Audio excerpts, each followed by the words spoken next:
नमस्कार। दोपहर समाचार में आपका स्वागत है।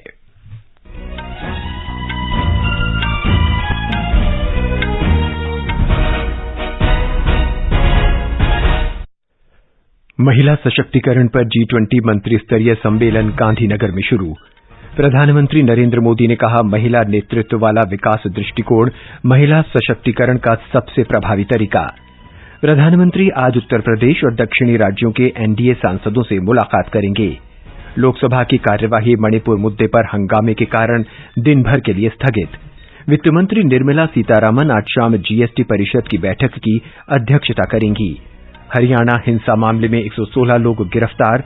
पूर्व अमेरिकी राष्ट्रपति डोनाल्ड ट्रंप पर वर्ष 2020 की चुनावी हार पलटने की साजिश रचने का आरोप। और भारत और वेस्टइंडीज के बीच पहला T20 अंतर्राष्ट्रीय क्रिकेट मैच कल त्रिनिदाद और टोबैगो में खेला जाएगा।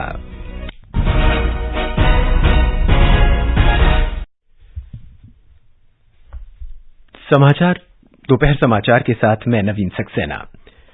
प्रधानमंत्री नरेंद्र मोदी ने कहा है कि महिलाओं की अगुवाई में विकास दृष्टिकोण महिला सशक्तिकरण का सबसे प्रभावी तरीका है। गांधीनगर में महिला सशक्तिकरण की G20 मंत्री स्तरीय बैठक के उद्घाटन सत्र को संबोधित करते हुए उन्होंने महिलाओं के विकास में आने वाली बाधाओं को दूर करने का आह्वान किया। श्री मोदी ने सभी क्षेत्रों में महिलाओं के लिए समान अवसर की आवश्यकता पर बल दिया। When women prosper, the world prospers. Their economic empowerment fuels growth. Their access to education drives global progress. Their leadership fosters inclusivity and their voices inspire positive change. The most effective way to empower women is through a women-led development approach. India is making strides in this direction. प्रधानमंत्री ने सहकारी क्षेत्र, विशेषकर dairy क्षेत्र में महिलाओं के योगदान को याद किया। उन्होंने स्व सहायता समूहों के माध्यम से महिलाओं की एकजुटता को परिवर्तन का एक शक्तिशाली साधन बताया। The mobilization of women into self-help groups has also been a powerful force for change. During the pandemic, these self-help groups and elected women representatives emerged as pillars of support for our communities. केंद्रीय महिला और बाल विकास मंत्री स्मृति ईरानी ने अपने संबोधन में तकनीकी इक्विटी मंच सहित कई गतिशील परिणामों के लिए G20 के भारत के अध्यक्ष पद की भूमिका की सराहना की। इस बैठक में G20 सदस्य देशों, आमंत्रित देशों और अंतर्राष्ट्रीय संगठनों के प्रतिनिधिमंडलों के प्रमुखों के नेतृत्व में 150 से अधिक प्रतिनिधि भाग ले रहे हैं। मणिपुर हिंसा के मुद्दे पर विपक्षी दलों के हंगामे के कारण लोकसभा की कार्यवाही दिन भर के लिए स्थगित कर दी गई। कार्यवाही शुरू होने पर कांग्रेस, डीएमके, टीएमसी, जेडीयू और अन्य दलों के सदस्य नारे लगाते हुए अध्यक्ष के आसन के पास आ गए। वो सदन में प्रधानमंत्री नरेंद्र मोदी के बयान की मांग कर रहे थे। हंगामे के बीच पीठासीन अधिकारी ने सदस्यों से अपनी सीट पर जाने की अपील की, लेकिन उनका विरोध प्रदर्शन जारी रहा। बाद में सदन की कार्यवाही पहले 2 बजे तक फिर दिन भर के लिए स्थगित कर दी गई। उधर राज्यसभा की कार्यवाही शुरू होने पर सभापति जगदीप धनखड़ ने मणिपुर हिंसा और अन्य मुद्दों को लेकर विपक्षी दलों के स्थगन प्रस्ताव के नोटिस को स्वीकृति नहीं दी। विपक्ष के नेता मल्लिकार्जुन खड़गे ने इस मुद्दे पर चर्चा कराने और प्रधानमंत्री के बयान की मांग की। सभापति ने कहा कि वो प्रधानमंत्री को सदन में आने का निर्देश नहीं दे सकते क्योंकि ये उनका विशेषाधिकार है। कांग्रेस, टीएमसी, डीएमके, एनसीपी, वामदल, आम आदमी पार्टी और समाजवादी पार्टी सहित नाराज विपक्षी सदस्यों ने सदन से वॉकआउट किया। राज्यसभा की कार्यवाही जारी है। संसद में जारी गतिरोध के बीच राज्यसभा के सभापति जगदीप धनखड़ ने आज राज्यसभा में विपक्ष के नेता मल्लिकार्जुन खड़गे के साथ बैठक की। इस बैठक में एनसीपी नेता शरद पवार और कांग्रेस के जयराम रमेश भी शामिल हुए। केंद्रीय संसदीय कार्यमंत्री प्रहलाद जोशी ने कहा है कि सरकार संसद में सभी मुद्दों पर चर्चा के लिए तैयार है।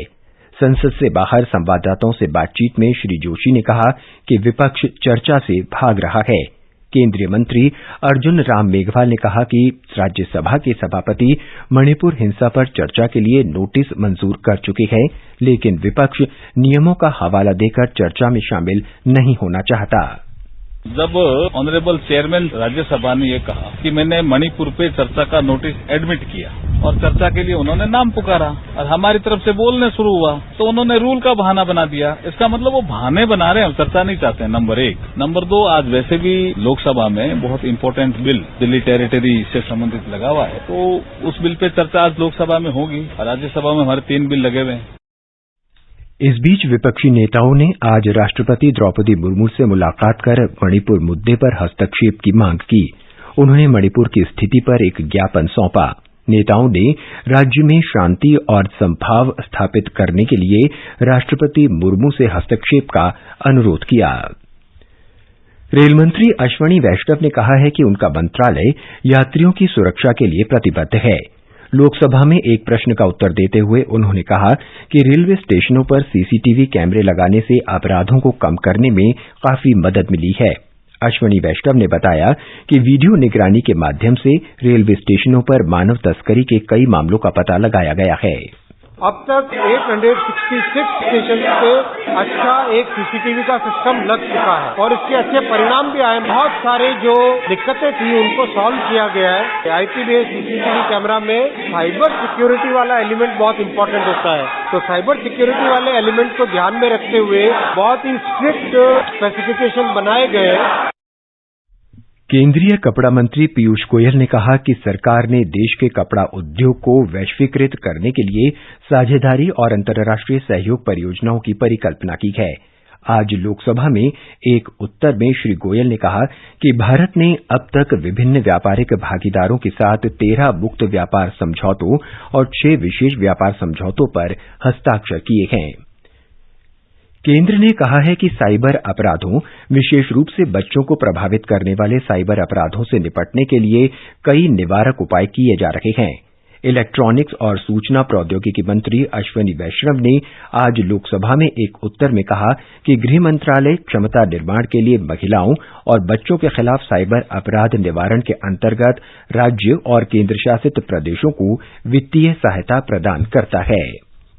ये समाचार हमारी वेबसाइट newsonair.com/hindi और हमारे mobile app news on AIR पर भी उपलब्ध हैं। दोपहर समाचार में आपका फिर स्वागत है। प्रधानमंत्री नरेंद्र मोदी अगले वर्ष के लोकसभा चुनाव की तैयारियों को लेकर आज राष्ट्रीय जनतांत्रिक गठबंधन के सांसदों के साथ बैठक करेंगे। सूत्रों के अनुसार प्रधानमंत्री आज शाम उत्तर प्रदेश के काशी, गोरखपुर और अवध क्षेत्र के एनडीए सांसदों के साथ बैठक करेंगे। गृहमंत्री अमित शाह और रक्षा मंत्री राजनाथ सिंह इसमें शामिल होंगे। प्रधानमंत्री आज ही तेलंगाना, आंध्र प्रदेश, तमिलनाडु, केरल, पुडुचेरी, लक्षद्वीप तथा अंडमान और निकोबार द्वीप समूह के एनडीए सांसदों के साथ भी वार्ता करेंगे। वित्तमंत्री निर्मला सीतारामन की अध्यक्षता में माल और सेवा कर जीएसटी परिषद की आज बैठक होगी। इसमें ऑनलाइन गेमिंग और कैसीनो पर 28% कर लगाने के तौर तरीकों को अंतिम रूप दिए जाने की संभावना है। परिषद ने 11 जुलाई को अपनी पिछली बैठक में ऑनलाइन गेमिंग, कैसीनो और हॉर्स रेसिंग पर 28% कर लगाने को मंजूरी दी थी। उच्चतम न्यायालय में संविधान के अनुच्छेद 370 को निरस्त करने को चुनौती देने वाली कई याचिकाओं पर सुनवाई आज से शुरू होगी। इसे एक बार फिर सुन लीजिए। उच्चतम न्यायालय में संविधान के अनुच्छेद 370 को निरस्त करने को चुनौती देने वाली कई याचिकाओं पर सुनवाई आज से शुरू हुई। इसके माध्यम से पूर्ववर्ती जम्मू कश्मीर राज्य का विशेष दर्जा खत्म कर दिया गया था। मुख्य न्यायाधीश डीवाई चंद्रचूड़ की अध्यक्षता में 5 न्यायाधीशों की पीठ इन याचिकाओं पर आज से रोजाना सुनवाई करेगी। हरियाणा के मुख्यमंत्री मनोहर लाल ने कहा है कि नूंह जिले में हिंसा के दौरान 6 लोगों की मृत्यु हो गई। आज सुबह उन्होंने कहा कि साजिश रचने वालों की लगातार पहचान की जा रही है। अभी तक 116 लोग अरेस्ट हो चुके हैं। आज उनका रिमांड लिया जाएगा ताकि उनसे और जानकारी लेकर के जिसमें दोषी पाए जाएंगे उनको पकड़ करके सख्त से सख्त कार्रवाई की जाएगी। किसी को भी बख्शा नहीं जाएगा। मुख्यमंत्री ने कहा कि नूंह और उसके आसपास के इलाकों में स्थिति सामान्य है। सुरक्षा एजेंसियों को सतर्क रहने को कहा गया है। उन्होंने कहा कि हरियाणा के अन्य हिस्सों से कुछ घटनाएं सामने आई थी जिन पर तुरंत काबू पा लिया गया। उन्होंने नागरिकों से राज्य में शांति बनाए रखने की अपील की। उन्होंने कहा कि हरियाणा पुलिस की 30 इकाइयां और केंद्र से अर्धसैनिक बलों की 20 कंपनियां तैनात हैं, जिनमें से 14 इकाइयां नूंह, 3 पलवल, 2 फरीदाबाद और 1 गुरुग्राम भेजी गई है। केंद्रीय मंत्री कृष्णपाल गुर्जर ने कहा है कि हरियाणा के नूंह और गुरुग्राम में हिंसा फैलाने वालों के खिलाफ कड़ी कार्रवाई की जाएगी। आकाशवाणी से बातचीत में श्री गुर्जर ने कहा कि स्थिति धीरे धीरे सामान्य हो रही है। उन्होंने लोगों से शांति और भाईचारा बनाए रखने की अपील की। साजिश के पीछे कौन मास्टरमाइंड है, ये जांच का विषय सब सामने आ जाएगा, लेकिन सबसे पहले वहाँ अमन और चैन का वातावरण तैयार करना है और कानून का राज स्थापित करना है। और एक बात मैं स्पष्ट कर देना चाहता हूँ सरकार की तरफ से, जिन लोगों ने ये साजिश रची है, इनके पीछे जो भी ताकतें हैं, उनको किसी भी कीमत पर बख्शा नहीं जाएगा। इस बीच हरियाणा में किसी भी अप्रिय घटना को रोकने के लिए नूंह, फरीदाबाद, पलवल और गुरुग्राम में निषेधाज्ञा लागू है। नूंह और गुरुग्राम तथा फरीदाबाद के कुछ हिस्सों में इंटरनेट सेवाएं बंद हैं। एहतियात के तौर पर गुरुग्राम जिले के सोहना उपमंडल के शैक्षणिक संस्थान आज बंद रहेंगे। ये समाचार आकाशवाणी से प्रसारित किए जा रहे हैं। ताजा समाचार जानने के लिए आप हमारे Twitter handle @AIR News Hindi को फॉलो कर सकते हैं। ये आकाशवाणी है। अमेरिका के पूर्व राष्ट्रपति डोनाल्ड ट्रंप पर 2020 की चुनावी हार को पलटने की कोशिश का आरोप लगाया गया है। संघीय अभियोजनकर्ताओं ने उन पर 2020 का चुनाव हारने के बाद दूसरे कार्यकाल के लिए साजिश रचने का आरोप लगाया। 45 पृष्ठों के आरोप में न्याय विभाग के विशेष अधिवक्ता जैक स्मिथ ने ट्रंप पर अमेरिका को धोखा देने और सरकारी कार्य में बाधा पहुंचाने की साजिश रचने के गंभीर आरोप लगाए हैं। भारतीय मूल के दक्षिण अफ्रीकी डॉक्टर रेजा मियां के नेतृत्व में एक टीम को रनवे के बिना अपने ही स्थान से उड़ान भरने और उतरने वाले विमान बनाने की परियोजना के लिए राष्ट्रीय पुरस्कार दिया गया है। डॉक्टर मियां ने अपनी टीम की तरफ से नवाचार और अनुसंधान की श्रेणी में ये प्रतिष्ठित राष्ट्रीय विज्ञान और प्रौद्योगिकी पुरस्कार प्राप्त किया। केंद्र ने राष्ट्रीय धातुविद पुरस्कार 2023 के लिए उद्योग और अनुसंधान तथा अकादमी से संबंधित भारतीय नागरिकों से आवेदन आमंत्रित किए हैं। इच्छुक व्यक्ति इस महीने की 7 तारीख से ऑनलाइन वेब पोर्टल awards.steel.gov.in के माध्यम से अपने आवेदन जमा कर सकते हैं।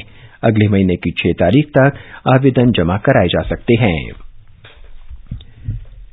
तेलंगाना में एक उच्च स्तरीय केंद्रीय दल आज जयशंकर भूपालपल्ली जिले के मोरनचापल्ली गांव का दौरा करेगा। ये राज्य में हुई भारी बारिश और बाढ़ से सबसे ज्यादा प्रभावित गांवों में से एक है। दल बाढ़ प्रभावित भद्राचलम शहर का भी दौरा करेगा। इससे पहले भारी बारिश से हुए नुकसान का आकलन करने के लिए कल वारंगल और हनुमाकोंडा जिलों में प्रभावित क्षेत्रों का दौरा भी किया गया। ओडिशा में लगातार बारिश से सुवर्णपुर और क्योंझर जिलों के कुछ हिस्सों में बाढ़ जैसी स्थिति उत्पन्न हो गई है। सड़कों पर जलभराव के कारण इन जिलों में कुछ स्थान पर अलग थलग पड़ गए हैं। सुवर्णपुर और बिरहमराजपुर क्षेत्र के निवासियों पर बाढ़ का सबसे ज्यादा असर पड़ा है। भारत और वेस्टइंडीज के बीच 5 T20 अंतर्राष्ट्रीय क्रिकेट मैचों की श्रृंखला का पहला मैच कल त्रिनिदाद टोबैगो में ब्रायन लारा क्रिकेट अकादमी में खेला जाएगा। ये मैच भारतीय समय अनुसार शाम 8 बजे से शुरू होगा। दूसरा मैच रविवार को गुयाना में प्रोविडेंस स्टेडियम में होगा। तीसरा मैच भी इसी मैदान में 8 अगस्त को खेला जाएगा। अंत में मुख्य समाचार एक बार फिर। महिला सशक्तिकरण पर G20 मंत्रिस्तरीय सम्मेलन गांधीनगर में शुरू। प्रधानमंत्री नरेंद्र मोदी ने कहा, महिला नेतृत्व वाला विकास दृष्टिकोण महिला सशक्तिकरण का सबसे प्रभावी तरीका। प्रधानमंत्री आज उत्तर प्रदेश और दक्षिणी राज्यों के एनडीए सांसदों से मुलाकात करेंगे। लोकसभा की कार्यवाही मणिपुर मुद्दे पर हंगामे के कारण दिन भर के लिए स्थगित। वित्त मंत्री निर्मला सीतारामन आज शाम जीएसटी परिषद की बैठक की अध्यक्षता करेंगी। हरियाणा हिंसा मामले में 116 लोग गिरफ्तार। पूर्व अमेरिकी राष्ट्रपति डोनाल्ड ट्रंप पर वर्ष 2020 की चुनावी हार पलटने की साजिश रचने का आरोप। और भारत और वेस्टइंडीज के बीच पहला T20 अंतर्राष्ट्रीय क्रिकेट मैच कल त्रिनिदाद टोबैगो में खेला जाएगा। इसके साथ ही दोपहर समाचार का ये अंक समाप्त हुआ। नमस्कार।